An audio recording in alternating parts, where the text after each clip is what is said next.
For this part of the tutorial, we will input the behavior of the vehicles in our network. Select Vehicle Inputs to enable it, and hold Control and right-click a link. So you can see the link name where you can also add the volume. So you can also select already all of the links so that you can input as a list. So for our case, I will assume values for the volumes of these links, and I will assume that this flow from westbound to eastbound and eastbound to westbound will have greater volume than northbound and southbound directions. This is arbitrary, and you can assume different value.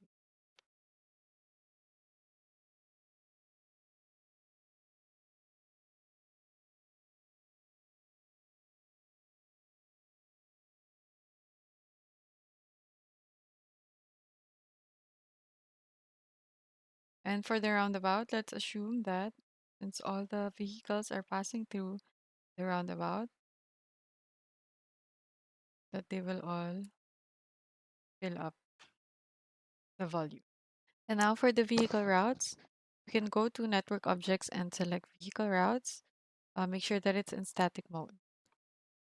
So once this is enabled, you can click the link and hold Control and right click to start the routes, and then one left click to one route, and then another left click to another route, and then another left click on all the routes that the links will have. And if you look at the list of the routes, you will see that this link has four vehicle route decisions. From here, you can put the relative flow. We will put arbitrary values. We have assumed that there are going to be 600 vehicles. So we will divide that into four routing decisions. So here, going to the right, this will probably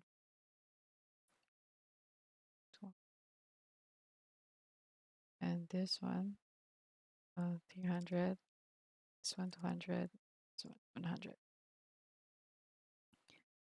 And now we will add the vehicle compositions for our network. Let's go to um, traffic, vehicle compositions, select the one. And since we're only going to use car and HGV for our simulation, the default is already these two, so that's fine. For our relative flow, we will assume that there's 10% trucks and 90%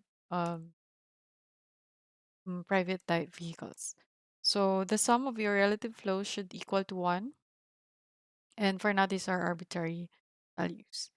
And for the design speed, we're going to assume that this is 60 kilometers per hour and 50 kilometers per hour for the HGV. Next tutorial, we will be setting the signal controller and the signal heads, and we can add the 3D traffic signals to our network.